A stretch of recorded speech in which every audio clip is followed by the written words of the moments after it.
Hello and namaste students. Welcome to this my new YouTube channel, The Shining Stars by Shiny Gupta. So in this uh, channel, I'm going to deliver the crash course of statistics, which is one of the components of your JKSSB Finance Account Assistant exam, which is going to be conducted on this month, that is on 30th of Jan. Okay.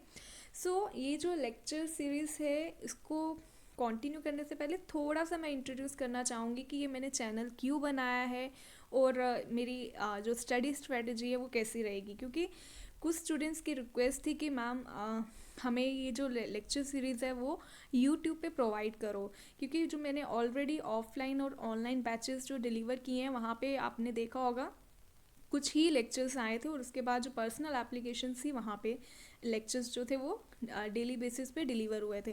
But कुछ students ऐसे हैं जो चाहते हैं कि YouTube पे free of cost उन्हें lectures deliver किए किए जाएं।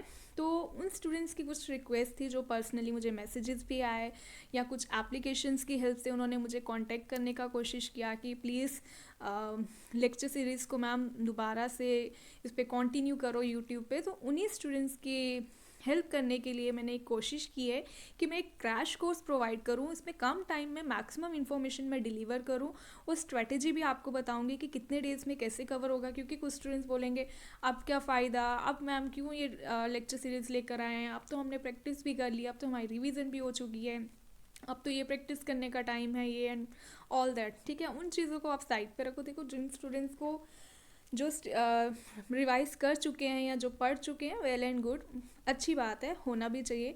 लेकिन ये लेक्चर सीरीज़ उनके लिए है जिनको अभी भी रिवीजन चाहिए, जो चाहते हैं कि कम टाइम में अभी भी हमें मतलब टू द पॉइंट एकदम एग्जैक्ट इन्फॉर्मेशन मिल भी जाए।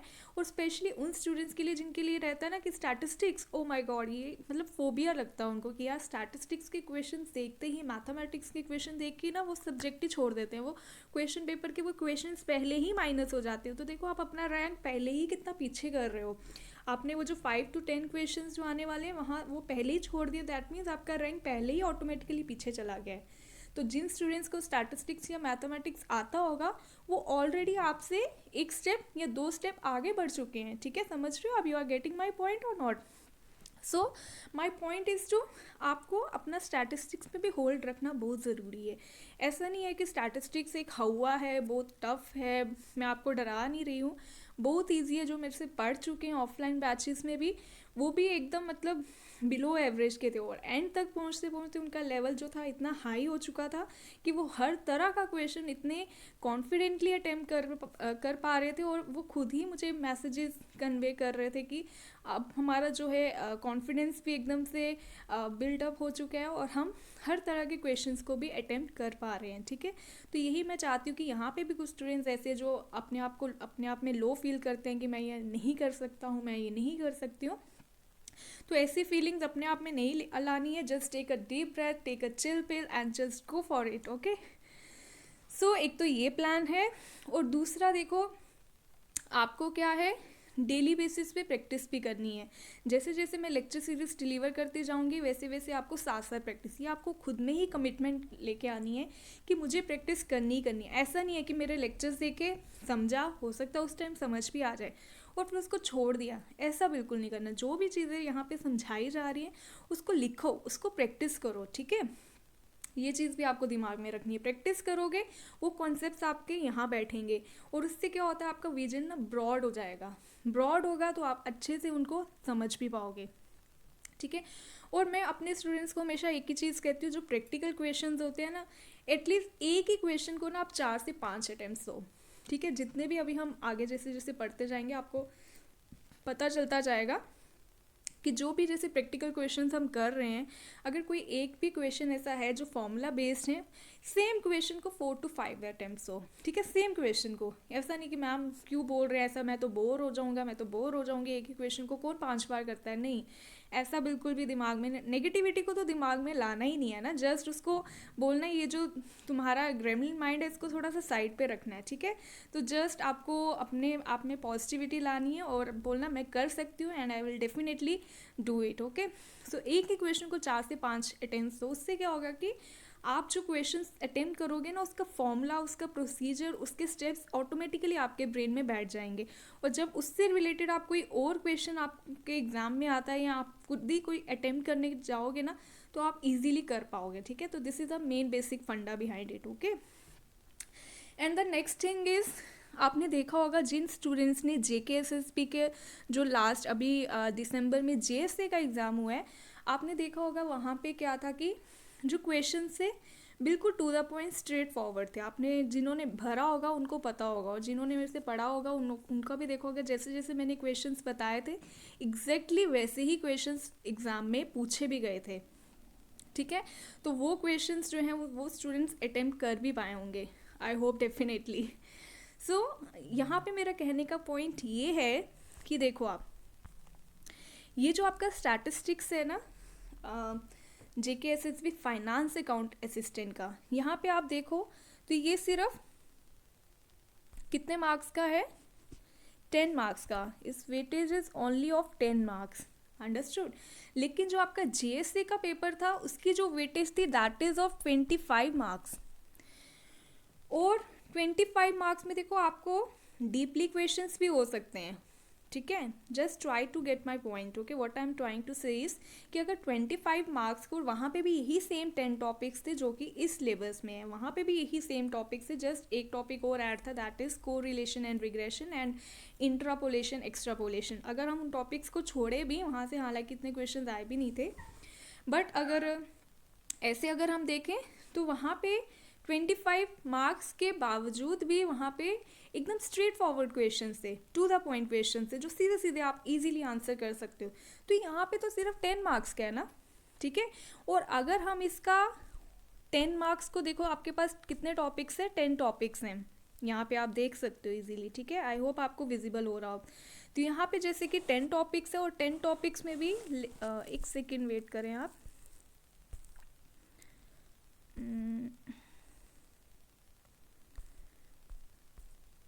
ओके, ठीक है, देखिए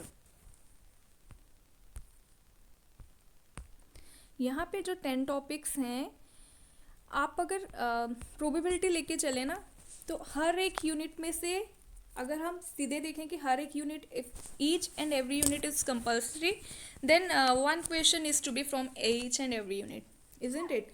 फिर तो अगर एक यूनिट से, हर एक यूनिट से क्वेश्चन आना है तो 10 मार्क्स है, that mean 1 mark for 1 question, isn't it. So एक क्वेश्चन ही एक यूनिट से आएगा, बट ऐसा सिलेबस में कहीं पे भी मार्क नहीं है कि कंपल्सरी है, हर एक यूनिट कंपल्सरी है, ऐसा कुछ भी नहीं है। अगर हम प्रोबेबिलिटी लेके चलते हैं कि एक यूनिट में, देखो ये बातें जो है आप मत समझना कि ये टाइम वेस्ट हो रहा है, हमें देखो हार्ड वर्क भी करना होता है, और it is necessary to do smart work along with hard work. Okay, तो हमें स्मार्टली प्ले करना है, पढ़ना तो है, सब पढ़ना है, लेकिन उसे स्मार्टली प्ले करना है कि कहाँ से कितने क्वेश्चंस आ सकते हैं, कौन सा टॉपिक पे कितना टाइम डिवोट करना है, कहाँ पे नहीं डिवोट करना है, कितना ज़रूरी है। और देखो टाइम भी कम है, पढ़ने वाला बहुत सारा है, कितने सारे कंपोनेंट्स है, और सारे नॉन बैकग्राउंड, मैक्सिमम जो जितने भी स्टूडेंट्स होते हैं वो नॉन बैकग्राउंड के ही है, जिन्होंने एग्ज़ाम के लिए फिल किया हुआ है। ठीक है, तो आपको डरना नहीं है, घबराना नहीं है कि यार इतने सारे कंपोनेंट्स कैसे हैं। स्टैटिस्टिक्स पे अगर आप जैसे जैसे मैं बोल रही साथ साथ चलोगे, आपका 110% आप इसमें 10 आउट ऑफ 10 ही ला पाओगे। ठीक है, जस्ट आपको एक कमिटमेंट करनी है, आपको साथ साथ प्रैक्टिस करते रहनी है। ठीक है, and learning by doing also. So अगर हम प्रोबेबिलिटी लेके चलें, एक यूनिट में से मैक्सिमम 2 to 3 क्वेश्चन हो सकते हैं। ऐसा नहीं हो सकता कि एक यूनिट से 4 क्वेश्चन आ जाएं या एक यूनिट से 5 क्वेश्चन आ जाएं। ठीक है, उसके पीछे जो है मेन फंडा क्या है, देखो अगर मैंने एक यूनिट से, सपोज करो यहाँ से मैंने प्राइमरी एंड सेकेंडरी डेटा से ही 4 क्वेश्चंस पूछ लिए, ठीक है, पीछे कितने बचे, 6 क्वेश्चंस। अब 6 क्वेश्चंस के लिए मेरे पास 9 यूनिट्स हैं, तो क्या मैं 9 यूनिट्स में से, दैट मीन्स कुछ यूनिट्स तो मेरी पहले ही स्किप होने वाली है, क्योंकि 4 क्वेश्चंस तो मैंने प्राइमरी और सेकेंडरी से ही पूछ लिया है ना, तो मेरे कुछ यूनिट्स जो है वो पहले ही माइनस हो गए। समझ रहे हो आप मेरा पॉइंट मैं क्या कहना चाह रही हूँ? तो ये मैं कहना चाहती हूँ कि मैक्सिमम प्रोबेबिलिटी जो है वो 2 से 3, दैट मीन्स हर एक यूनिट से जो है वो 2 से 3 ही क्वेश्चन आ सकते हैं, उससे ज़्यादा नहीं। ठीक है, मैक्सिमम 2। फिर भी हम कोशिश करते हैं कि 3 से 4 की हम प्रोबेबिलिटी लेके चलते हैं कि जैसे जो मैं यूनिट पढ़ाऊंगी मैं वहाँ पे साथ साथ बताती जाऊंगी कि यहाँ से ये क्वेश्चन आने के चांसेस है, यहाँ से ये वाला क्वेश्चन इंपॉर्टेंट है। और जैसे जैसे मैंने अपने ऑफलाइन बैचेस में पढ़ाया था ना, आप मानोगे या नहीं मानोगे, इट्स अप टू यू, वैसे वैसे जेएससी के एग्ज़ाम में क्वेश्चन आए भी थे। ठीक है, क्योंकि वो और ऑब्वियस ही बात है, अगर आपने एग्ज़ाम में सब कुछ पढ़ा है तो क्वेश्चंस तो वहीं से आने हैं। जेएससी में अभी तक ऐसा नहीं हुआ है कि बियॉन्ड दिस सिलेबस कुछ जाके इतना टफ लेवल पे कोई क्वेश्चंस ऐसे आए हो जो आपको समझ में ना आए या आउट ऑफ योर रेंज हो। ठीक है, तो ये देखो आपके जो टॉपिक्स हैं, first one is primary and secondary data, then methods of collecting primary and secondary data, then tabulation and compilation, measures of central tendency, attributes है, उसके बाद index numbers है, census है, demography है, vital statistics है। ठीक है, और theory of probability भी है। ओके, probability या ओके। अब ये जो 10 कंपोनेंट्स हैं आपके सिलेबस में, इसमें मैंने वीडियोस के साथ बताया है कि किस टॉपिक में मैं कितनी वीडियोस में ये जो टॉपिक है वो कवर करने वाली हूँ। ठीक है, देखो हमारे पास आज टुडे 6 जैन ना, तो अगर हम प्रोबेबिलिटी लेके चलें कि 20th तक भी अगर हम सिलेबस कंप्लीट कर दें, 20th या मैक्सिमम 25th तक, तो आपको थोड़ा सा रिवीजन का भी टाइम चाहिए, आपको पढ़ना भी है। ये वीडियोस बनाने का मेन फंडा ही है कि आपके साथ साथ रिवीजन भी हो जाए और एमसीक्यूज भी मैं साथ साथ प्रेजेंट करती रहूँगी। और ऐसा नहीं है कि 1-2 लेक्चर्स आएंगे, जैसे स्टूडेंट्स को रहता है ना कि मैम तो 1-2 लेक्चर्स डालेंगे, उसके बाद होपफुली मे बी ना ही आए, कॉन्टीन्यूड ना रहें, बट ऐसा नहीं है। ये लेक्चर सीरीज अगर स्टार्ट हुई है आज, तो ये एंड भी डेफिनेटली होगी। ठीक है, तो ये मैंने वीडियोस का स्ट्रेटजी भी साथ साथ प्लान भी पूरा बताया कि फर्स्ट जो है आपका टॉपिक, उस पर एक वीडियो में मैं कोशिश करूँगी कि एक ही वीडियो में आपका ख़त्म हो जाए। उसके बाद इंपॉर्टेंट एमसीक्यूज़ के साथ आएंगे। फिर मेथड्स ऑफ कलेक्टिंग प्राइमरी और सेकेंडरी डेटा को मैं 2 से 3 वीडियोस में कवर करूँगी।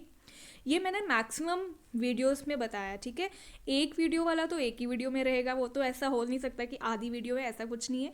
लेकिन जैसे मैंने 2 से 3 लिखा है ना, तो 3 मेरा मैक्सिमम होगा, उससे ऊपर नहीं है कि 4 हो गया। ठीक है, कोशिश मेरी यही रहेगी कि अगर मैंने 2 से 3 लिखा है तो मैं 2 को ही प्रेफर करूँगी, कि ताकि आपको बस टाइम देना पड़ेगा। और मेरी वीडियोस को ना स्टार्टिंग से एंड तक ज़रूर देखना। कुछ कई बार क्या होता है, स्टूडेंट्स की क्वेरीज ऐसी आती हैं कि मैम इसका मतलब क्या है, ये क्या बताना चाह रहा है। पॉइंट इज़ कि वो वीडियो में पूरा नहीं देखेंगे और वो क्वेश्चंस पूछ लेते हैं। ठीक है, लेकिन उसके आंसर्स ये नहीं देखते कि मैंने वीडियोस में एंड में, या कहीं ना कहीं ज़रूरी नहीं कि मैं एंड में ही दूंगी, क्योंकि बच्चे कहीं होते हैं ना बीच वाला पोर्शन जो है वो स्किप कर देते, फॉरवर्ड करते जाएंगे, 15 सेकेंड्स जो है वो फॉरवर्ड करते रहेंगे। उसमें क्या होता है, कुछ क्वेश्चंस के आंसर जो है वो मिस हो जाते हैं। ठीक है, तो आपको स्टार्टिंग से एंड तक फॉलो करना है। ठीक है, and really need your love and support कि आप मुझे फॉलो करें, सब्सक्राइब करें, इस चैनल को ज़्यादा से ज़्यादा सब्सक्राइब करें, शेयर करें, सो दैट कि जो भी लेक्चर सीरीज़ पढ़ना चाहता है, जो भी अफोर्ड नहीं कर रहा है कि वो कोई पेड कोर्स ज्वाइन कर पाए, तो वो एटलीस्ट ये लेक्चर्स जो सीरीज़ है स्टैटिस्टिक्स की, वो ईजिली घर बैठे आराम से पढ़ पाए। ठीक है, इसको इसलिए ज़्यादा से ज़्यादा शेयर करें so that everybody is going to have it. Okay, so ये मेरा स्टडी प्लान है, जो कि मैंने मैक्सिमम, अगर आप देखो ना काउंट करोगे तो 40 वीडियोस बनती है, लेकिन मैं कोशिश होगी कि 40 से कम ही हो, ज़्यादा नहीं हो। तो टेंशन नहीं लेनी कि 40 वीडियोस पढ़नी पड़ेंगी, but I will assure you that कि ये जो इन 40 वीडियोस में आप डेफिनेटली कुछ अचीव ही करोगे। ठीक है, और इसके जितने भी एमसीक्यूज होंगे ना, वो होपफुली बाय गॉड ग्रेस ऐसा ही हो कि उन्हीं में से ही आपके क्वेश्चंस जो हैं वो एग्ज़ाम में आए और आप इजीली उसको अटेम्प्ट भी कर पाओ। ठीक है, so you have to stay tune with me. Okay, so this is all about my study plan and strategy, and introducing myself about my channel. So this is all about it. Now today I'm going to start with the intro. Okay, देखो ये जो statistics है ना, अब मैं directly jump करूँ कि primary और सेकेंडरी डेटा क्या होता है और मैं मतलब उस पर बोल दूँ ना, तो उसका कोई फ़न नहीं रहेगा। ऑल्दो कि मुझे पता है कि ये क्रैश कोर्स है, कम टाइम में मुझे मैक्सिमम इन्फॉर्मेशन डिलीवर करनी है, बट उसका ये मतलब नहीं है कि आपको बेसिक ही ना पता हो। ठीक है, जिस सब्जेक्ट के बारे में आप पढ़ने जा रहे हो ना, एटलीस्ट वो सब्जेक्ट किसकी बात कर रहा है, वो है क्या, वो हर इंसान को, मैं एटलीस्ट मैं चाहती हूँ कि हम जो पढ़ने वाले हैं उस सब्जेक्ट का हमें ज़रूर पता होना चाहिए, चाहे हमारे पास टाइम थोड़ा हो या ज़्यादा हो। ठीक है, तो अगर मैं चाहती हूँ तो डेफिनेटली मैं ये भी चाहूँगी कि मेरे सभी स्टूडेंट्स को भी ये पता हो कि जिस सब्जेक्ट को वो पढ़ने जा रहे हैं ना एटलीस्ट वो है क्या, ठीक है। उससे क्या होता है, आपका टाइम वेस्ट नहीं है। जस्ट आप ना किसी कोई आपको थर्ड पर्सन ही पूछ ले, यार तुम स्टैटिस्टिक्स में ये टॉपिक हो सकता है, तुम 100% मतलब आप कह रहे हो कि ना कि आपको पूरे कॉन्सेप्ट्स आपको क्लियर हो, आप एक एक टॉपिक को ऐसे मतलब फ्रिक्वेंटली बता दो कि यार इसका मतलब ये है उसका मतलब। और अगर वो बेसिक ही आपसे कुछ पूछ ले कि अच्छा तुमने स्टैटिस्टिक्स के सारे कंपोनेंट्स तो मुझे समझा दिए, स्टैटिस्टिक्स ही क्या है, तो उस टाइम आप एकदम ब्लैंक हो जाओ कि यार ये तो मैंने पढ़ा ही नहीं, ये तो हमारे सिलेबस में नहीं। तो ऐसा नहीं सोचना है, ठीक है। बेसिक थोड़ा सा पता होना चाहिए कि सो दैट कि अगर थर्ड पर्सन आपको कुछ पूछ ले तो so you are answerable to it, okay. So that is my main point. तो देखो ये वीडियोस में ये जो स्टार्टिंग में इंट्रो था, ये थोड़ा सा बताना ज़रूरी था कि मेरी स्ट्रेटजी कैसी रहेगी, मेरा प्लान क्या है, इस यूट्यूब चैनल का मकसद क्या है, स्पेशली नॉन बैकग्राउंड स्टूडेंट्स के लिए जिनको जो डरते हैं, जो घबराते हैं। अब घबराना नहीं है, डरना नहीं है, just take a chill pill, relax and be calm and just go for it, okay. So today I have to start with the introduction to statistics. मैं ज़्यादा डीपली बिल्कुल नहीं जाने वाली हूँ, I will definitely stick to the syllabus, क्योंकि already मैं बता चुकी हूँ कि ये क्रैश कोर्स है, ओके। और दूसरा ये है कि अगर आपको जैसे कुछ स्टूडेंट्स बोलेंगे मैम डीपली नहीं पढ़ा रहे हैं, कुछ बोलेंगे बिल्कुल ही स्ट्रेट फॉरवर्ड हैं, बिल्कुल ही टू द पॉइंट जा रहे हैं, ठीक है। तो डेफिनेटली मैं टू द पॉइंट ही जाऊंगी, मैं ज़्यादा डिटेल में नहीं जाने वाली हूँ। हाँ, ये कोशिश ज़रूर करूँगी कि आपको समझ आ जाए। स्टिल अगर आपके कोई डाउट्स है आप कमेंट सेक्शन में डाल सकते हो, मैं सबकी क्वेरीज को ज़रूर हैंडल करूँगी, ठीक है। ओके,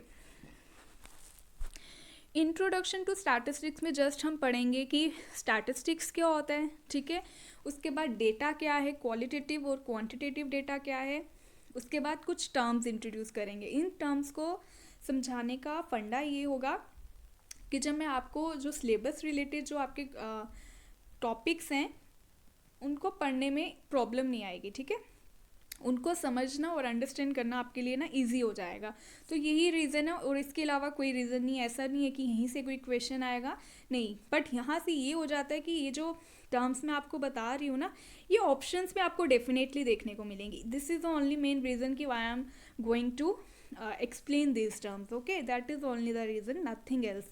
तो डेफिनेटली ये जो टर्म्स मैं यहाँ पे बताने वाली हूँ, ये आपको 4 ऑप्शंस में डेफिनेटली कहीं ना कहीं देखने को मिलेगा। तो अगर आपको मतलब पता होगा ना इन्यूमरेटर क्या होता है, सर्वे क्या होता है, आप ऑड इवन आउट करके भी अपने आंसर्स जो है वो मार्क कर सकते हो, ठीक है। सो इसके साथ हम स्टार्ट करते हैं। First one is meaning of data, ठीक है।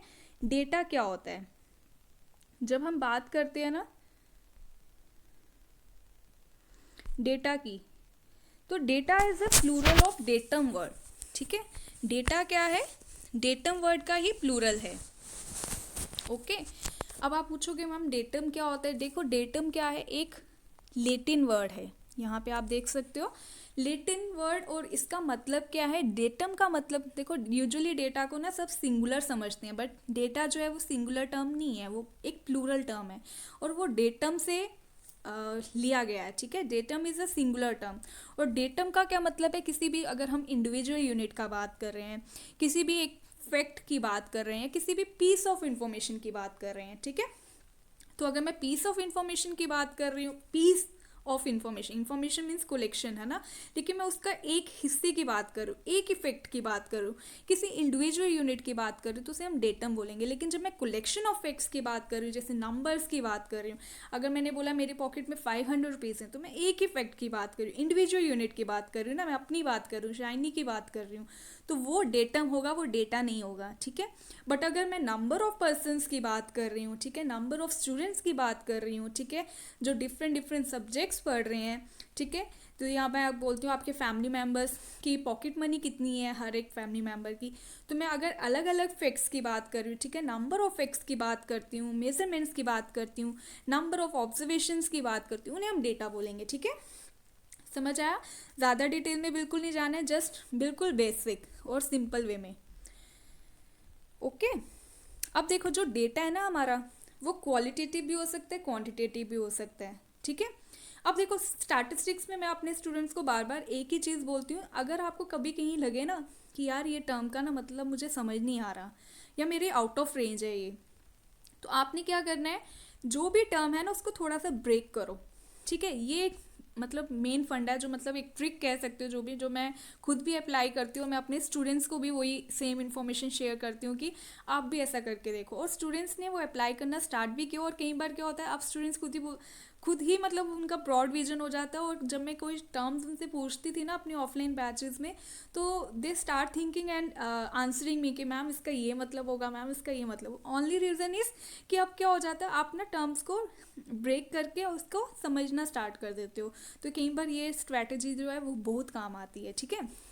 अब देखो, जहाँ यहाँ पे आप क्वालिटेटिव और क्वांटिटेटिव में खुद ही समझने लग जाओगे कि क्वालिटेटिव डेटा किसकी बात कर रहा है, क्वांटिटेटिव डेटा किसकी बात कर रहा है। ओके, सो क्वालिटेटिव डेटा जो है ना, यहाँ पे आप देखो, 1 सेकेंड,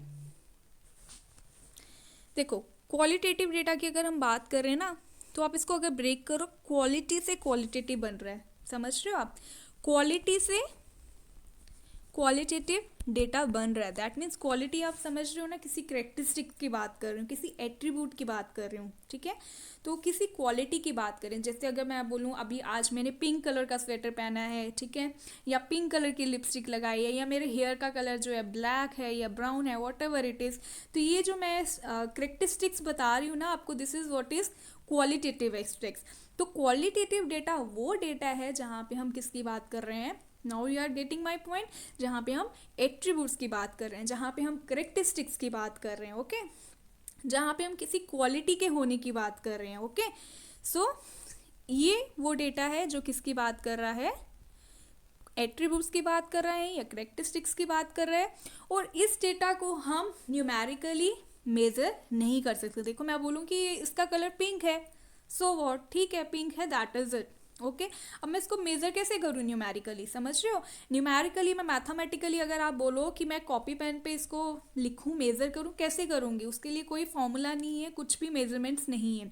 तो इस डेटा को आप क्वांटिटेटिवली कह सकते हो, या न्यूमेरिकली या नंबर के फॉर्म में मेज़र नहीं कर सकते हो, सिंपल है, ठीक है। So it can not be measured as numbers.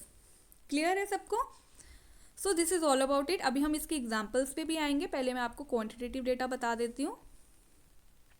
देखो ये इंपॉर्टेंट है क्योंकि यहाँ से ऑप्शंस डेफिनेटली आते हैं, तो ऑप्शंस के लिए भी आपको हर एक टर्म का मतलब पता होना चाहिए। आप तभी आप क्रॉस और टिक कर सकते हो कि कौन सा ऑप्शन जो है। कई बार आपको क्या होता है, क्वेश्चन नहीं समझ आ रहा होता, लेकिन आपको ऑप्शंस के अगर मतलब ही पता है ना, तब भी आप ऑड इवन आउट करके ना अपने क्वेश्चंस के आंसर्स मार्क कर सकते हो। That is why I am explaining this terms to you. So quantitative data, अब देखो आपको टर्म रिलेट कर पा रहे हो ना, क्वांटिटी से बन रहा है क्वांटिटेटिव, ठीक है।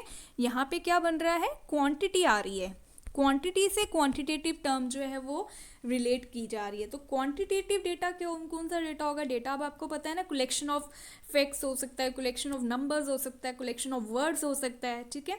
तो जिनमें क्वांटिटी की बात की जा रही है, सो वो डेटा जिसको हम क्वांटिफाई कर सकते हैं, data which can B quantified, okay. So the data which can B quantified, quantified means जिसको मैं नंबर्स की फॉर्म में लिख सकती हूँ, समझ आ रहा है आपको। दैट मीन्स ये नंबर्स के साथ डील करता है या फिर क्वांटिटी के साथ डील करता है, और इसे हम डेफिनेटली न्यूमेरिकली मेजर कर सकते हैं, which can be measure by numerical values and it is already obviously expressed as a number. अब आप डिफ्रेंशिएट कर सकते हो ना, क्वालिटेटिव डेटा कौन सा डेटा होगा जहाँ पे हम किसकी बात कर रहे हैं, क्वालिटीज़ की बात कर रहे हैं, और क्वांटिटेटिव कौन सा होगा जहाँ पे हम क्वांटिटी की बात कर रहे हैं। One thing, the second one is, उसको हम क्वालिटेटिव को हम न्यूमेरिकली मेज़र नहीं कर सकते हैं, बट क्वांटिटेटिव डेटा को हम न्यूमेरिकली मेज़र कर सकते हैं, क्योंकि ये नंबर्स की फॉर्म में और वो क्वालिटीज़ की फॉर्म में, ठीक है। अब बात आती है एग्जाम्पल्स की, तो एग्जाम्पल्स क्या होंगी, देखो नंबर वन इज, जैसे मैंने क्वालिटेटिव के तो बता दिया कि अगर मैं आपसे पूछूं what's your nationality, okay, tell me about your favourite holiday destination, आपका फेवरेट हॉलीडे डेस्टिनेशन क्या होगा, आपका रिलीजन क्या है, what's your qualification, what's your good name, ठीक है। सो ये जितने भी क्वालिटेटिव एस्पेक्ट्स की मैं बात कर रही हूँ, this is what is your qualitative data, ठीक है। अगर मैं आपसे पूछती हूँ कि आपके फेवरेट फूड कौन सा है, जहाँ पे भी मतलब वर्ड्स की फॉर्म में, या it deals with the descriptions, okay, you can say it deals with descriptions. आप साथ साथ ना पेन डाउन भी कर सकते हो और स्क्रीनशॉट्स लेते जाना, क्योंकि अलग से कोई स्टडी मटेरियल नहीं होगा, जो यहाँ पे आप इन्हीं का स्क्रीनशॉट ले लेके आप स्टडी कर सकते हो, और it is more than sufficient, you don't need to learn anything else than this data, okay. So अब देखो यहाँ पे टेस्ट की बात कर रहे हैं, ब्यूटी की बात कर रहे हैं, ऑनेस्टी की बात कर रहे हैं, नेशनैलिटी की बात करते हैं, अगर हम रिलीजन की बात करते हैं, फ्रेंडशिप की बात करते हैं, हॉलीडे डेस्टिनेशन की बात करते हैं, तो ये सब क्या है आपके रहेंगे क्वालिटेटिव एस्पेक्ट्स, ओके। और अगर मैं क्वांटिटेटिव की बात करती हूँ तो क्वांटिटेटिव में क्या होगा, अगर मैं बात कर रही हूँ कि जैसे सपोज करो मैं बोलती हूँ कि इस रूम की लेंथ कितनी है, ठीक है, हाइट कितनी है, ओके। अगर मैं बोलती हूँ कि आपकी एज कितनी है, वो से एज, मैं बोलूँ आपकी शूज़ का साइज़ क्या है, ठीक है। तो इस तरह के नंबर्स जिनको कि हम एक्सप्रेस कर सकते हैं नंबर्स की फॉर्म में, तो वो हो जाएगा आपका क्वांटिटेटिव डेटा। समझ आ रहा है आपको? Okay, so this is all about your qualitative and quantitative. अगर आपको सिंपल टर्म्स में याद रखना है ना, तो जो भी क्वेश्चंस का आंसर नंबर्स की फॉर्म में होगा, सिंपल, जिन भी क्वेश्चंस का आंसर नंबर्स की फॉर्म में होगा, समझ लो वो क्वांटिटेटिव है, ठीक है, क्लियर। और जिन भी क्वेश्चंस का आंसर वर्ड्स में होगा, ओके, वर्ड्स में होगा, डिस्क्रिप्शन में होगा, मतलब मैं you are free to give your answers in your own words, then it will become your qualitative data, okay. तो वर्ड्स की फॉर्म में आंसर है तो क्वालिटेटिव, नंबर्स के फॉर्म में आंसर है तो क्वांटिटेटिव। अगर मैं आपसे हाइट पूछ रही हूँ, आपका वेट पूछ रही हूँ, आपके फैमिली साइज के बारे में पूछ रही हूँ कि how many members are there in your family, ठीक है, तो this is your quantitative data, clear. इससे ज़्यादा कुछ भी करने की ज़रूरत आपको नहीं है। तो देखो यहाँ पे मैंने एग्जांपल्स दी हुई हैं, ये आप पढ़ सकते हो। Now the next term is main, और ऑब्वियस सी बात है स्टैटिस्टिक्स क्या होता है। देखो इसको भी मैं ज़्यादा डीपली नहीं जाऊँगी, जैसे ऑफलाइन बैचेस में मैंने काफ़ी सारा इस पर पढ़ाया था। अभी हमारे पास इतना टाइम नहीं और ना ही हमारे सिलेबस में है, लेकिन जस्ट बेसिक नॉलेज हमें गैदर करनी है, तो वो हमें पता होना चाहिए, ठीक है। क्योंकि इससे रिलेटेड भी प्राइमरी सेकेंडरी डेटा में कुछ टर्म्स हैं जो रिलेट करती है, इसलिए that is only the reason why I am going to explain this term, okay. Now statistics क्या होता है, देखो अब हम किसी लेमैन को पूछोगे ना तो वो अलग ही बताएगा।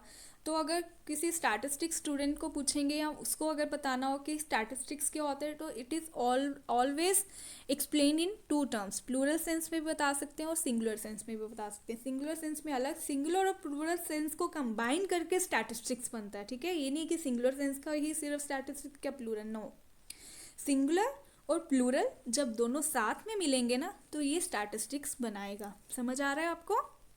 सो गो फॉर इट। देखो सिंगुलर सेंस में मैं अगर स्टैटिस्टिक्स की बात करूँ ना, तो स्टैटिस्टिक्स क्या है, स्टैटिस्टिकल मैथड्स की अगर हम बात करते हैं ना तो वो स्टैटिस्टिक्स हैं, ठीक है। प्लूरल सेंस क्या कहता है कि अगर मैंने न्यूमेरिकल फिगर्स को इकट्ठा किया है, कंबाइन किया है, कलेक्ट किया है, ठीक है, न्यूमेरिकल फैक्ट्स को कंबाइन किया है, ठीक है, न्यूमेरिकल डेटा को मैंने अगर कलेक्ट किया है, या मैं टोटलिटी ऑफ फैक्ट्स की बात कर रही हूँ, या मैं एग्रीगेट ऑफ फैक्ट्स की बात कर रही हूँ, या न्यूमेरिकल इन्फॉर्मेशन की बात कर रही हूँ, ठीक है, तो वो हो गया मेरा प्लूरल सेंस। समझ आया? इतना ही याद रखना है। अब now the question arises, what are the various statistical methods I am asking about, ठीक है, I am talking about. So what are these various methods, this you have to understand, okay. देखो प्लूरल सेंस में जब हम बात कर रहे हैं तो कलेक्शन ऑफ न्यूमेरिकल फैक्ट्स या फिर aggregate of fact, aggregate means total में जब हम बात करते हैं ना, हम जैसे हम माइक्रो लेवल पे बात करते हैं फिर मैक्रो लेवल पे बात करते हैं इकोनॉमिक्स में, है ना, सेम मैक्रो लेवल पे हम एग्रीगेट की बात करते हैं, तो यहाँ पे मीन्स टोटल की बात कर रहे हैं हम, तो टोटल ऑफ फैक्ट्स की बात कर रहे हैं, टोटलिटी की बात कर रहे हैं, okay, clear.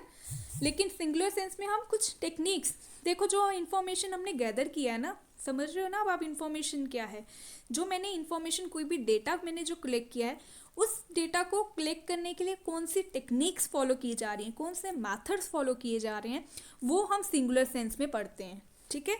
So what are the various techniques और methods relating to this statistics. Okay, तो जैसे कि कलेक्शन ऑफ डेटा होता है, ऑर्गेनाइजेशन है, प्रेजेंटेशन है, एनालिसिस है, इंटरप्रिटेशन ऑफ क्वांटिटेटिव डेटा। देखो स्टैटिस्टिक्स में ना हम क्वांटिटेटिव डेटा की ही बात करते हैं। जो भी डेटा की हमने स्टडी करनी है ना, डील करना है, डील तो ये दोनों के साथ करता है, लेकिन जब भी हम स्टडी करते हैं ना तो हमेशा हम क्वांटिटेटिवली ही करते हैं। ठीक है, हर एक टर्म को हम नंबर्स देंगे, उसके बाद ही आप मैथमेटिकल या स्टैटिस्टिकल कैलकुलेशंस कर पाते हो। अदरवाइज वर्ड्स की फॉर्म में मैं आपको अगर कोई भी स्टेटमेंट देती हूँ, आप उसको स्टैटिस्टिकली मेजर नहीं कर पाओगे। ठीक है, तभी हम क्वांटिटेटिव डेटा की ही बात करते हैं स्टैटिस्टिक्स में। आपको अगर क्वालिटेटिव डेटा भी लेते हो ना, आपको उसको कन्वर्ट करना पड़ेगा पहले क्वांटिटेटिवली, जो कि हम थ्योरी ऑफ एट्रीब्यूट्स में भी डेफिनेटली पढ़ेंगे। तो आपको ये चीज़ें समझ आ जाएगी। I hope it is not complicated to you. ठीक है, ओके, थोड़ा सा इन टेक्निक्स के बारे में भी बता देती हूँ कि ये टेक्निक्स किसकी बात कर रहे हैं। देखो टेक्निक्स में क्या होता है, 5 मेथड्स आपको ये याद रखना है। ठीक है, स्टैटिस्टिकल मेथड्स की अगर हम बात करें ना तो हमारे पास 5 मेथड्स आते हैं, 5 स्टैटिस्टिकल मेथड्स हैं। वी हैव 5 स्टैटिस्टिकल मेथड्स कह सकते हो, या टेक्निक्स कह सकते हो, या फिर स्टेजेस भी कह सकते हो। ओके, तो ये आपको याद रखनी है। The first one is collection of data. देखो जब भी आप कोई काम करने जाते हो ना, जैसे मैं आपको कोई प्रॉब्लम बताऊं, कि मैं आपको बोलूं कि ये जो मेरा द शाइनिंग स्टार्स इंस्टीट्यूट है, इसमें जाओ और पता करके आओ कि कितने स्टूडेंट्स जो हैं वो JKSSB के फाइनेंस अकाउंट असिस्टेंट की प्रिपरेशन कर रहे हैं। ठीक है, इस इंस्टीट्यूट में जाके सपोज करो कि ये एक ऑफिशियल इंस्टीट्यूट है, एक ऑफलाइन इंस्टीट्यूट है, और वहाँ पे जाके आपको पता करना है कि कितने स्टूडेंट्स जो है वो अपेयर कर रहे हैं फाइनेंस अकाउंट असिस्टेंट एग्जाम के लिए। ठीक है, दैट मीन्स सबसे पहले आपको डेटा गैदर करना पड़ेगा, डेटा जो है वो कलेक्ट करना पड़ेगा। सबसे पहला स्टेप क्या है, आपको डेटा कलेक्ट करना है। जितने भी स्टूडेंट्स ने अपेयर किया है उन सभी का डेटा आपको कलेक्ट करना पड़ेगा। That is why collection of data is the first step. ठीक है, अब नेक्स्ट स्टेप क्या होगा, मैंने आपको बोला क्या है कि उसमें से स्टैटिस्टिक्स के कितने स्टूडेंट्स हैं, उसमें इकोनॉमिक्स कितने पढ़ रहे हैं, उसमें अकाउंट्स कितने पढ़ रहे हैं, उसमें कंप्यूटर कितने पढ़ रहे हैं। सबसे पहला स्टेप होगा सबको आपको कलेक्ट करना है। ठीक है, और अल्टीमेटली मेरी जो प्रॉब्लम है वो क्या है, to find out the square of the statistics students. Okay, to find out the square of statistics of all the students of this very particular institute. ठीक है, तो आपने सबसे पहले क्या किया, सभी स्टूडेंट्स का डेटा जो है वो कलेक्ट किया। जितने भी स्टूडेंट्स अपेयर किए गए थे इस इंस्टीट्यूट में, सभी के लिए आपने डेटा कलेक्ट कर लिया। ठीक है, अब नेक्स्ट स्टेप क्या होगा, आप उन्हीं स्टूडेंट्स को ना ऑर्गेनाइज करोगे। समझ रहे हो आप? अब नेक्स्ट स्टेप क्या है आपका, first one is collection. Okay, सबसे पहले आपने डेटा को कलेक्ट किया। नेक्स्ट स्टेप आपने क्या किया, ऑर्गेनाइज किया। ठीक है, नेक्स्ट स्टेप में आपने ऑर्गेनाइज किया। ऑर्गेनाइज में आप क्या करते हो, देखो एडिटिंग करते हो। ठीक है, या फिर आप एडिटिंग भी करते हो, और दूसरा आप जो भी अपने डेटा है ना उसको आप क्लासीफाई करते हो। समझ रहे हो? बताती हूँ अभी। देखो ऑर्गेनाइज, जब आपने डेटा, मेरे को आपको जो डेटा चाहिए ना वो सिर्फ ध्यान से मेरी एग्जांपल को देखो। अगर आपको नहीं समझ आ रहा है ना, पॉज करके वीडियो को रीप्ले कर सकते हो। रीप्ले करो, 1 बार करो, 2 बार करो, 3 बार करो। अगर फिर भी नहीं समझ आ रहा है ना, मुझे कमेंट सेक्शन में भेज दो, मैं आपको डेफिनेटली उसका जो है रिस्पॉन्ड उसके लिए कर दूंगी। ठीक है, देखो सबसे पहले तो डेटा कलेक्ट किया, यहाँ तक क्लियर हो गया। मैंने सिर्फ देखने थे स्टैटिस्टिक्स के स्टूडेंट्स जो थे उनका स्कोर क्या रहा। ठीक है, अब ये सब्जेक्ट के ही स्टूडेंट्स मुझे चाहिए, लेकिन अभी जो मैंने कलेक्ट किए हैं उसमें स्टैटिस्टिक्स के भी हैं। ठीक है, उसमें इकोनॉमिक्स के भी हैं, उसमें कंप्यूटर के भी हैं, उसमें अकाउंट्स के भी हैं। समझ आ रहा है आपको? अब दैट मीन्स मैं ऑर्गेनाइज क्या करूँगी, सबसे पहले मैं जो नहीं चाहिए उनको एडिट करूँगी, जो इसके अलावा बाकी सब्जेक्ट्स के जो स्टूडेंट्स हैं वो अलग। फिर मैं पहले एडिटिंग कर लूँगी जो बिल्कुल नहीं चाहिए, जो सिर्फ फाइनेंस अकाउंट हो सकता है वहाँ पे सब इंस्पेक्टर वाले भी हों। ठीक है, क्योंकि जब मैंने डेटा कलेक्ट किया तो उसमें तो सारे स्टूडेंट्स आए ना, उसमें फाइनेंस अकाउंट असिस्टेंट वाले भी थे, उसमें JSA वाले भी थे, हो सकता है उसमें SI वाले भी हों, उसमें जूनियर असिस्टेंट वाले भी हों। तो मैं क्या करूँगी, फाइनेंस अकाउंट असिस्टेंट वालों को ही रखूँगी। ठीक है, और जो बाकी SI वाले होंगे उनको भी निकाल दूंगी, मीन्स एडिट करती जाऊंगी। जो सब इंस्पेक्टर के होंगे उनको भी निकाल दूंगी, जो JSA वाले होंगे उनको भी निकाल दूंगी, जो जूनियर असिस्टेंट वाले होंगे उनको भी माइनस कर दूँ, मीन्स एडिट कर दिया मैंने, जो नहीं चाहिए उनको निकाल दिया, और जो चाहिए, जो मुझे फाइनेंस अकाउंट असिस्टेंट वाले स्टूडेंट्स चाहिए उनको मैंने क्लासीफाई कर दिया। अभी आपको पता है ये जितने भी आप स्टेप्स में आपको 5 बता रही हूँ ना, ये पूरे आपके यूनिट से आ गए, ठीक है। सेकेंड यूनिट जैसे प्राइमरी एंड सेकेंडरी डेटा, वो कलेक्शन ऑफ डेटा ही आ गया। थर्ड यूनिट क्वेश्चन है प्रिपरेशन। फोर्थ यूनिट जो टेबुलेशन प्रेजेंटेशन है वो आपका ऑर्गेनाइजेशन ही है। फिफ्थ यूनिट जो आपका मेजर्स ऑफ सेंटर टेंडेंसी है वो आपका एनालिसिस ही है यहाँ पे ये वाला, ठीक है। तो इसीलिए आपको ये बताना थोड़ा ज़रूरी है। ईजी है, कोई ज़्यादा टफ नहीं है इसमें।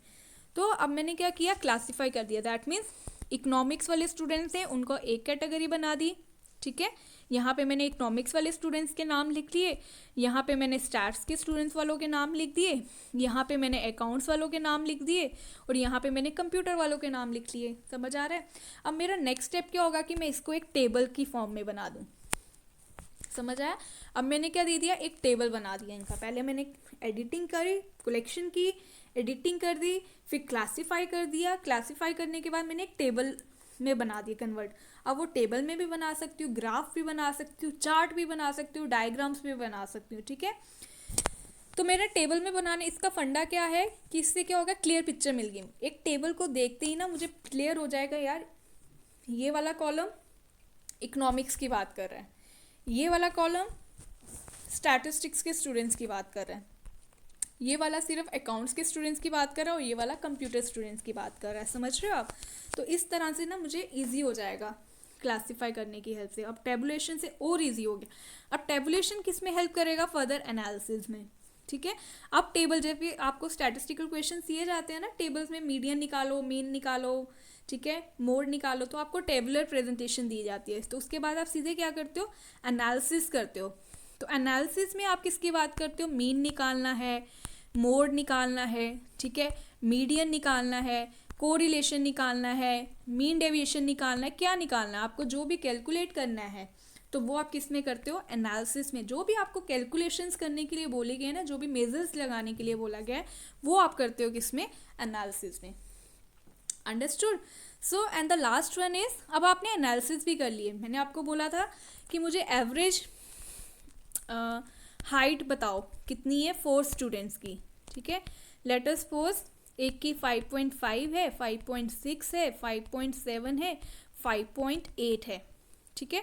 तो इन 4 स्टूडेंट्स की मुझे बताओ कि एवरेज हाइट कितनी है। एवरेज में यहाँ पे थोड़ा सा बता देती हूँ कि सम डिवाइडेड बाय नंबर, सबका सम करना है और उसको नंबर से डिवाइड। सम मतलब 5.5 को प्लस करना है 5.6, फिर 5.7, 5.8 और डिवाइडेड बाय 4 कर देना, 1, 2, 3 एंड 4, ठीक है।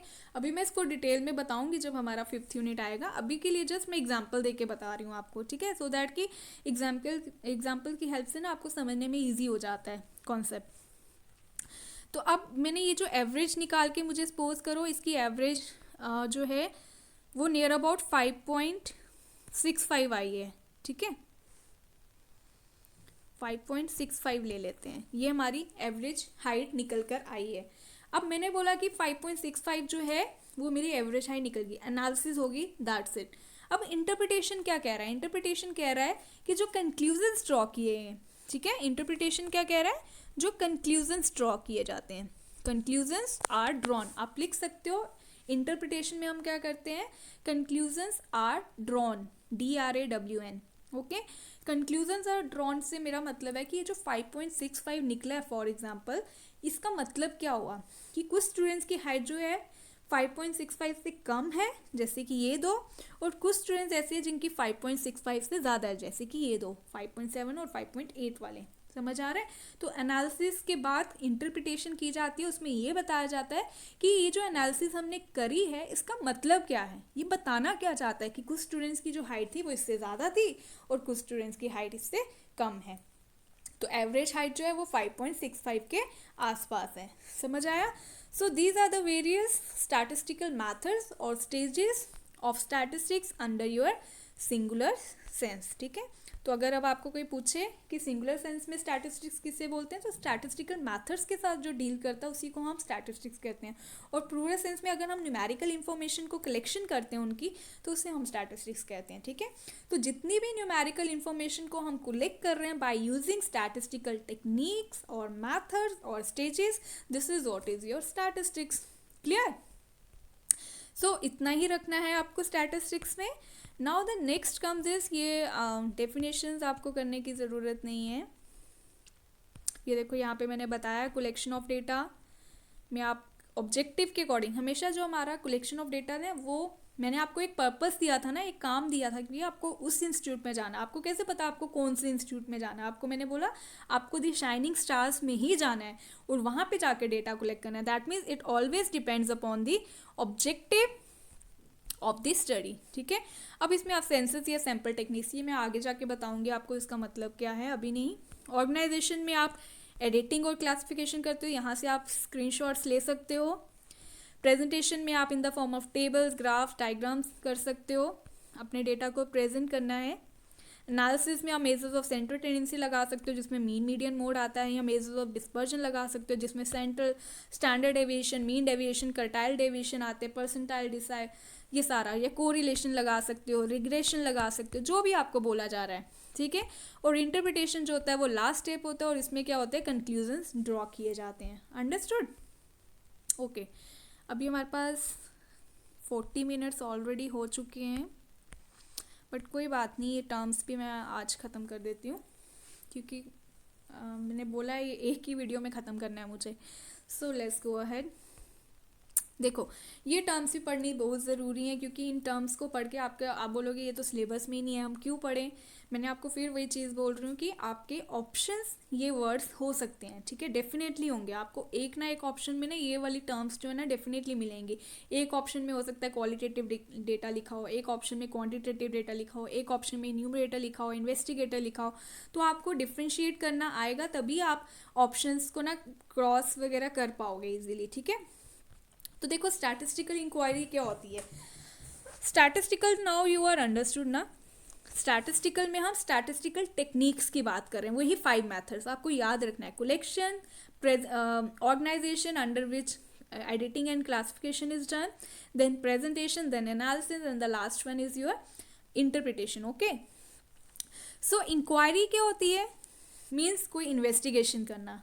ठीक है ना, इंक्वायरी मीन्स जब मैं कोई क्वेश्चनिंग करने जा रही हूँ। ठीक है, तो कोई भी जब मैं इन्वेस्टिगेशन करती हूँ, मैं करती हूँ या कोई एजेंसी करती है, एजेंसी में देखो यहाँ पे मैंने बोला कि कोई भी एजेंसी कर रही है। ठीक है, and investigation on A topic, किसी भी टॉपिक किसी भी प्रॉब्लम पे हो सकता है। ठीक है, कोई भी टॉपिक हो सकता है, कोई भी प्रॉब्लम हो सकती है और इसे कोई भी एजेंसी कर सकती है। एजेंसी से मेरा मतलब है कोई इंस्टीट्यूशन हो सकता है, ठीक है, कोई इंडिविजुअल यूनिट हो सकती है, कोई गवर्नमेंट बॉडी हो सकती है, कोई सेमी गवर्नमेंट बॉडी भी हो सकती है। ठीक है, कोई सेमी गवर्नमेंट बॉडी भी हो सकती है। ओके, सो इसमें आप क्या करोगे, 1 सेकेंड, या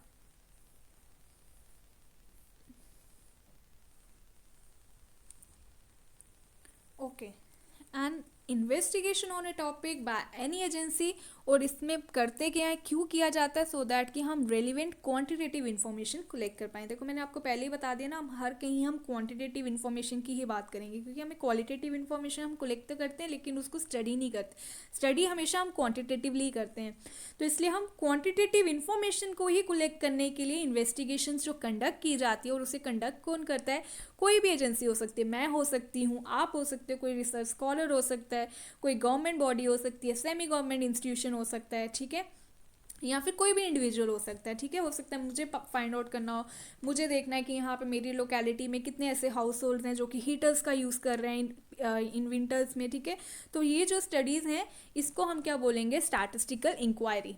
ठीक है, जैसे मुझे अपनी लोकेलिटी में चेक करना है कि इस टाइम कितने हाउस होल्ड ऐसे हैं जो हीटर्स का यूज़ कर रहे हो, जो कि इलेक्ट्रिसिटी को यूज़ करके, ये जो हीटर्स वो समझ रहे हो ना आप, वो जो रॉड वाले हीटर्स यूज़ करते हैं जो कि बैन किए गए हैं, गवर्नमेंट ने बैन कर दिए हैं कि वो आप यूज़ नहीं कर सकते because they consume a lot of electricity. Okay, so ये जो मैंने इन्वेस्टिगेशन कंडक्ट करनी है इसको हम बोलते हैं statistical inquiry. One thing. Now the next thing, ये सारी टर्म्स जो है वो इंटररिलेटेड है. अब ये जो इंक्वायरी जो कंडक्ट करेगा, ठीक है, ध्यान से समझना, ये जो मैंने बोला ना लोकेलिटी में जाके ये कंडक्ट करना है, देखना है कि कितने हाउस होल्ड जो हैं वो हीटर्स का यूज़ कर रहे हैं, ठीक है. तो ये जो है स्टैटिस्टिकल इंक्वायरी है जिसकी हेल्प से मुझे कोई रेलिवेंट क्वांटिटेटिव इन्फॉर्मेशन मिलेगा कि कितने नंबर ऑफ हाउस होल्ड ऐसे हैं, ठीक है. तो यहाँ पे मुझे क्वांटिटेटिव इन्फॉर्मेशन भी मिल रहा है, और जो पर्सन इस स्टैटिस्टिकल इंक्वायरी को कंडक्ट करता है उस पर्सन को हम बोलते हैं investigator. Understood. The person who conducts the statistical inquiry.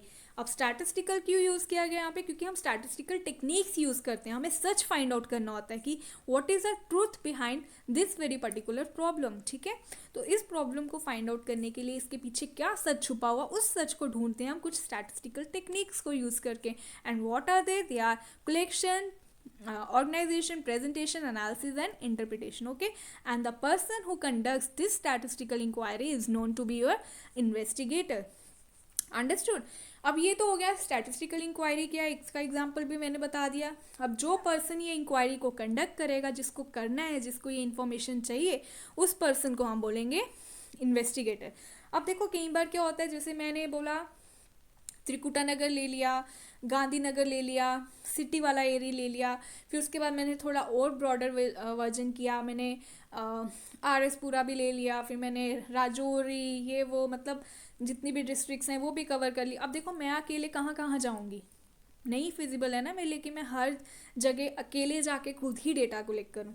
तो जैसे जैसे हमारा क्या होता है, डेटा थोड़ा विजन जो है वो एरिया ब्रॉड होता जाता है ना, हम क्या करते हैं अकेले सब जगह से डेटा कलेक्ट नहीं कर पाते. अब क्या होगा, अगर मैं इन्वेस्टिगेटर हूँ, मुझे ही इन्फॉर्मेशन कलेक्ट करना है कि कितने हाउस होल्ड जो है वो हीटर्स का यूज़ कर रहे हैं, तो मैं क्या करूँगी, कुछ पर्सनस की ना हेल्प लूँगी, ठीक है. अब मैं कुछ पर्सन्स को बोलूँगी कि यार आप मेरी हेल्प करोगे, आप ये वाला एरिया ना आप ले लो, ये वाला एरिया आप ले लो, और आप यहाँ से पता करके बताना कि कितने हाउस होल्ड हैं आपके एरिया में जो कि हीटर्स का यूज़ कर रहे हैं, ठीक है. इससे क्या होगा, मेरी डेटा कलेक्शन ईजिली हो जाएगी और कम टाइम में भी होगी. ऐसे अदरवाइज मैं अकेले कर लूँगी, बट मुझे हो सकता है सालों साल लग जाएँ, तो इतना टाइम नहीं है कि मैं इसी में ही लगी रहूँ, ठीक है. तो एन्यूमरेटर्स का क्या काम है, ये पर्सन्स क्या होते हैं, इन्वेस्टिगेटर्स की हेल्प करते हैं, ठीक है. Those persons who help the investigators in collecting the data are known to be your enumerators. तो उन पर्सन्स को हम इन्यूमरेटर्स कहते हैं जो इन्वेस्टिगेटर की हेल्प करते हैं सिर्फ किसमें, डेटा कलेक्शन में. समझ आया. जो कंडक्ट करता है उसे इन्वेस्टिगेटर कहते हैं, और जो कलेक्ट करके लाता है इन्वेस्टिगेटर के लिए डेटा उसे हम इन्यूमरेटर कहते हैं, ठीक है. और अब बात आती है कि आंसर देने वाला भी तो है ना कोई. ये तो हो गया जिसने कलेक्ट करना है और जिसकी हेल्प से कलेक्ट करना है, ठीक है. यहाँ पे दो कॉन्सेप्ट. अब देगा कौन, डेटा किसी ने देना तो है ना. अब जो पर्सन आंसर देता है कि भाई जिससे हम पूछेंगे, जो मुझे सारे रिस्पॉन्ड करेगा, जो मुझे आंसर देगा, जो एग्जैक्ट इन्फॉर्मेशन मुझे प्रोवाइड करेगा, चाहे वो इन्यूमरेटर को दे चाहे वो इन्वेस्टिगेटर को दे, तो उन पर्सन्स को हम बोलते हैं रिस्पॉन्डेंट्स, ठीक है. So the persons from whom the statistical information is collected, those persons are known to be respondents. Clear. मैं बहुत ही सिंपल वे में बता रही हूँ, थोड़ा सा हो सकता है फास्ट हूँ या स्लो हूँ, वो इट्स अप टू यू. आप मेरा वीडियो स्लो मोड पे भी देख सकते हो, फास्ट मोड पे भी देख सकते हो, उससे क्या होता है आपका टाइम सेव हो सकता है, ठीक है. तो ये टर्म्स को बताना ज़रूरी था. Now the next term is survey. क्या होता है,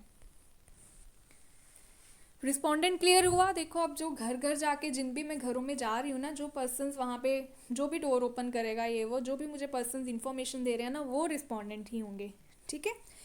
now the next term is survey. क्या होता है, देखो अब सर्वे क्या है, ये एक मेथड ही है जिसकी हेल्प से मैं कोई भी इन्फॉर्मेशन जो है वो कलेक्ट कर रही हूँ पर्सन से. जैसे अब मैंने ये भी एक सर्वे कंडक्ट किया है जिसमें क्या मुझे कोई क्वेश्चंस जो है वो पूछे जाते हैं, किनसे, पर्सन से कुछ क्वेश्चंस पूछे जाते हैं. कुछ लार्ज ग्रुप ऑफ पीपल हो सकता है, लार्ज ग्रुप ऑफ पर्सन्स हो सकता है, जिनसे मैं क्वेश्चनिंग करूँगी और वो मुझे आंसर्स देंगे.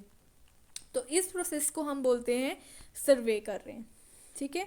अब जैसे इसका एग्जांपल दूं, जैसे ऑनलाइन एप्लीकेशंस में आप देखते हो, जैसे अमेज़ोन हो गया, फ्लिपकार्ट हो गया, मिंत्रा हो गया, जब भी आप कोई शॉपिंग करते हो उसके बाद वो कहते हैं, या आप कभी कस्टमर केयर को कॉल करते हो तो वो जैसे ही कॉल कट करने लगते हैं वो पहले बोल देंगे मैम अब आपको एक मैसेज आएगा, एक एसएमएस आएगा, उसमें एक सर्वे होगा, प्लीज़ वहाँ पे हमें अच्छा सा फीडबैक दे दीजिएगा कि आपको हमारी सर्विसेज कैसी लगी, आपको हमसे बात करके कैसा लगा। देखा होगा ना, सबने एक्सपीरियंस किया होगा, सब ऑनलाइन शॉपिंग करते हैं, है ना। सब आई नो मैक्सिमम जो लोग हैं आजकल मोबाइल यूजर्स हैं, सब ऑनलाइन शॉपिंग करते हैं, मार्केट में जाना कम ही पसंद किया जाता है। तो सभी को पता होगा सर्वे सबने, अब आप फेसबुक भी ओपन करो कोई सर्वे आया होगा, कोविड के ही आजकल चल रहे होते हैं, आपने वैक्सीनेशन ली ये वो, इंस्टा ओपन करते हो वहाँ पे कोई ना कोई सर्वे आ जाएगा। ये ऐसे भी अगर आप देखो एसएमएस में भी काफ़ी सारे सर्वेज जो होते हैं वो आए जाते हैं, ठीक है। तो सर्वे यही है, जैसे आप रेस्टोरेंट्स में जाते हो, वे मॉल जाते हो, पेंटालून, कहीं पे भी लाइफस्टाइल जाते हो, वहाँ पे भी आपको एक डॉक्यूमेंट दे देंगे, कुछ क्वेश्चंस होंगे, ma'am it will hardly take your few minutes, please fill this form and just get back to us, okay. तो वहाँ पे भी आप क्या करते हो, कुछ क्वेश्चंस के आंसर आपको मार्क करने होते हैं कि जस्ट कि उनकी सर्विसेज आपको कैसी लग रही हैं, कोई अच्छा कमेंट है, बुरा कमेंट भी हो सकता है, जो भी है, तो वो क्या है, एक सर्वे ही है। उससे क्या फंडा क्या होता है कि वो अपनी क्वालिटी, अपनी सर्विसेज को इम्प्रूव कर पाए, इसलिए सर्वे कंडक्ट किया जाता है, ठीक है। So it is conducted by asking question about a particular problem from a large group of people, okay. Now the next term is questionnaire. अब क्वेश्चनर क्या होता है, देखो सर्वे जो है वो मैंने बोला ना क्वेश्चनिंग करके ही किया जाता है। कई बार क्या होता है बच्चे ना सर्वे और क्वेश्चनर में कंफ्यूज हो जाते हैं, मैम सर्वे भी तो यही चीज़ है, क्वेश्चनर भी तो यही चीज़ है, लेकिन सर्वे हम क्वेश्चनर की हेल्प से कंडक्ट कर सकते हैं, ठीक है। जैसे मैंने बताया ना, अभी मैंने पेंटालून का एग्जांपल दिया कि वहाँ पे एक डॉक्यूमेंट है जिसमें कुछ क्वेश्चंस फ्रेम किए होते हैं और वो आपको आंसर करने हैं। तो अगर वो डॉक्यूमेंट के फॉर्म में हो, एक ऐसा डॉक्यूमेंट, ठीक है, एक ऐसा डॉक्यूमेंट हो जहाँ पे कुछ क्वेश्चंस होंगे, उसके आगे स्पेस दी होगी कि यहाँ पे ये क्वेश्चंस लिखे हैं, क्वेश्चन 1, क्वेश्चन 2, क्वेश्चन 3, और इसके आगे आपको स्पेस दी हुई है कि यहाँ पे आप अपने आंसर्स जो हैं वो लिख सकते हो, फ्रेम कर सकते हो, ठीक है। तो ये जो जगह दी हुई है यहाँ पे आंसर्स के लिए, और ये जो एक डॉक्यूमेंट है, यहाँ फिर इसको फॉर्म भी कह सकते हो, सेट ऑफ फॉर्म्स भी कह सकते हो। इस डॉक्यूमेंट में कुछ प्रिंटेड क्वेश्चंस हो सकते हैं, टाइप्ड हो सकते हैं, या मेरी अपनी हैंड राइटिंग में हो सकते हैं, ठीक है। उन क्वेश्चंस के आपको आंसर, तो इस डॉक्यूमेंट को, इस फॉर्म को कह सकते हो, या इस सेट ऑफ फॉर्म्स भी हो सकते हैं, सेट ऑफ फॉर्म्स भी हो सकते हैं। मेरी राइटिंग को प्लीज़ अवॉइड करना, थोड़ा सा यहाँ पे क्लम्जी और मैसी सा हो जाता है एप्लीकेशंस में, क्योंकि मेरे पास अभी यही सिस्टम है, यही सोर्स है कि मैंने सोचा चलो एप्लीकेशन की हेल्प से ही आप तक इन्फॉर्मेशन प्रोवाइड करूँ। I don't have any setup, I don't have any boards over here, so I have to go with this only. So I hope you understand, you are understanding each and every point, and I need your love and support. So please be with me till the end. Okay, so इस document को हम बोलेंगे questionnaire, clear. तो सर्वे क्या है, एक जरिया है, एक मेथड है जिसकी हेल्प से हम इंफॉर्मेशन गैदर कर सकते हैं। अब वो फील्ड सर्वे भी हो सकता है, वो ऑनलाइन सर्वे भी हो सकता है, ठीक है। लेकिन क्वेश्चनर क्या है, एक डॉक्यूमेंट है जिसमें कुछ सेट ऑफ क्वेश्चंस लिखे होते हैं, वो प्रिंटेड भी हो सकते हैं, वो टाइप भी हो सकते हैं, आपकी सेल्फ राइटिंग में भी हो सकते हैं, ठीक है। जो सर्कुलेट किए जाते हैं वो भी अलग अलग मैथड्स हैं, वो मैं बताऊँगी बाद में। तो इसको हम, इस डॉक्यूमेंट को बोलते हैं हम क्वेश्चनर, ओके। तो आज हमने क्या क्या पढ़ा, आज हमने स्टैटिस्टिक्स पढ़ा, क्या होता है, सिंगुलर सेंस और प्लूरल सेंस में डिफाइन किया, 5 मैथड स्टडी किए, ठीक है। उसके बाद हमने डेटा स्टडी किया, डेटा क्या होता है, क्वालिटेटिव डेटा कौन सा है, क्वांटिटेटिव डेटा कौन सा है, और लास्ट हमने कुछ टर्म्स भी इंट्रोड्यूस किए। तो आज के लिए हम इतना रखते हैं, और कल के लेक्चर में हम स्टार्ट करेंगे प्राइमरी और सेकेंडरी डेटा, और कोशिश करेंगे कि उसको कल के कल ही हम एक ही लेक्चर में वो भी टॉपिक हम कंप्लीट कर दें, और उसके बाद मैं एमसीक्यूज़ लेके आऊँगी, क्योंकि साथ साथ हम एमसीक्यूज़ करते जाएंगे ना, तो आपको कॉन्फिडेंस भी आने लग जाएगा कि या I can do this, I have the capabilities to do all these topics, I have the capability to complete all these MCQs, या I am going to do it, ये वो एंड ऑल दैट, ठीक है। तो अपना वो confidence buildup करना है। तो लाइट फील करो, एकदम रिलैक्स्ड रहो, do some exercises, do some yoga, ठीक है, and just be calm and relax and just go for it, okay, you can do it. So this is all about today's lecture. I hope you are all are preparing best for your exam and just give your best this time, okay. So This is all. Thank you.